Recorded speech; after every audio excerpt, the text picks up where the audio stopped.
This game looks beautiful, but feels soulless.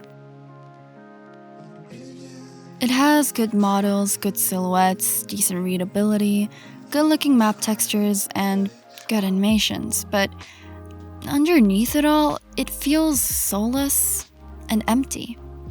Before I start this video, I wanted to say that this isn't an attack or even a critique of the game development team. I'm not even going to dive into gameplay or other things because criticizing RTS's game design is beating a dead game, horse. This is more of a critique of the circumstances and the intention behind creating this game in the first place. Basically, the rundown is that this multi-billion company called Smilegate, who owns the Crossfire franchise, asked this other pretty successful game development studio called Blackbird Interactive to make this real-time strategy game, which would be called Crossfire Legion. Blackbird Interactive's history is that they got pretty successful from their past games like Homeworld, so they have this good reputation of making polished games. They even got hired by Microsoft to make Minecraft Legends. There's nothing wrong with being good at something and having people pay you to produce something. But here's the problem. It doesn't feel like there's any passion behind the project.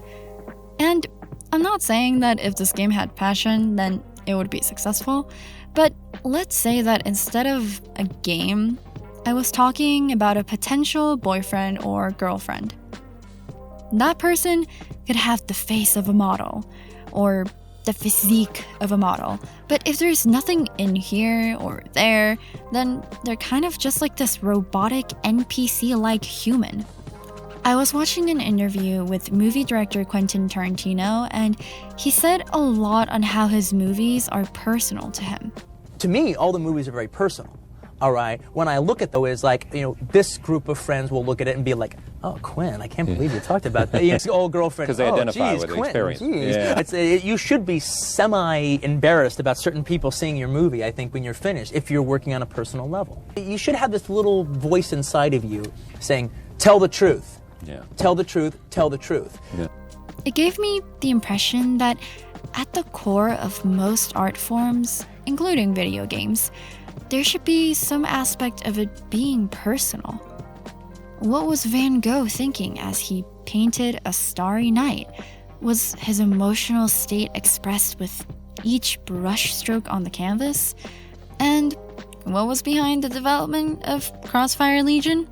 This game was made in a boardroom with meetings, deadlines, people clocking in and out, and just doing their job.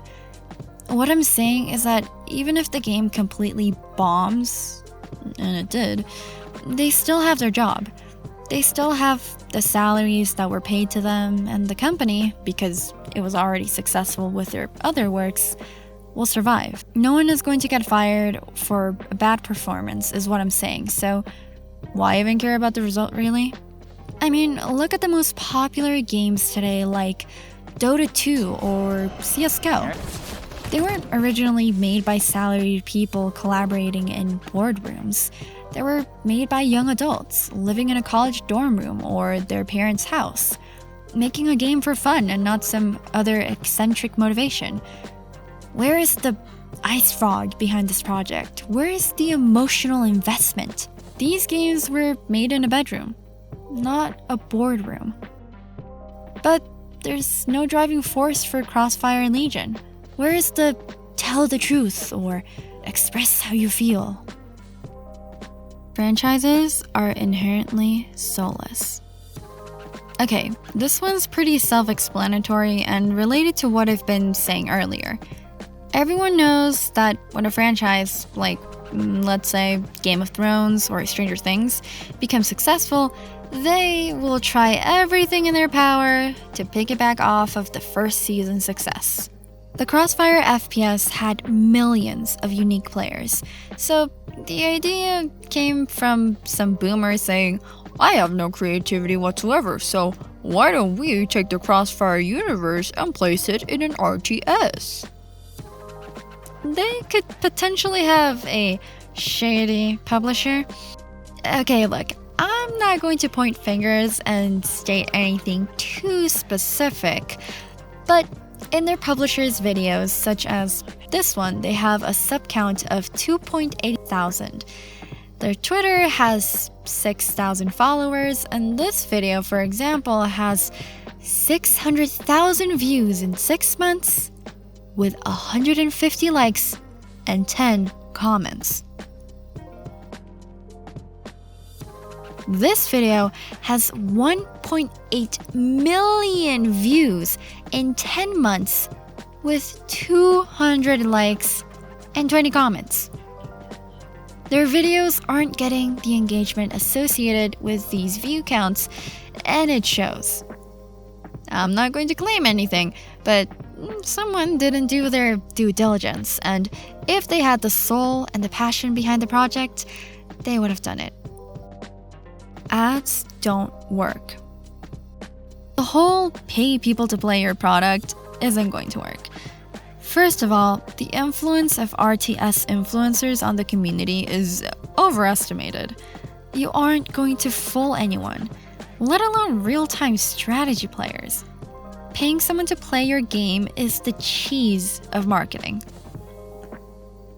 While these people were playing the game, their view counts dropped.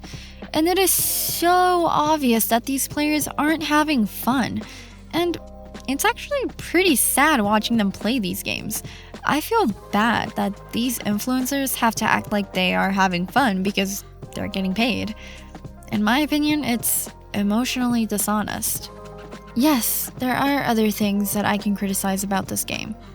I could talk about its non-existent player base. I could point out some negative Steam reviews. I can talk about the unit pathing and networking. I could even talk about the gameplay design, but criticizing RTS gameplay and the RTS genre is like picking the low-hanging fruit. So, we're not even going to go there. Look, I know that this was a negative video on a new RTS, which we don't see, like ever. But I actually like real-time strategy games and do want to see them succeed. But if there's no soul to the game, why should it be made in the first place? And that is why this game looks beautiful, but feels soulless. Let me know if you agree or disagree, and if you could, please like and subscribe. See you next time!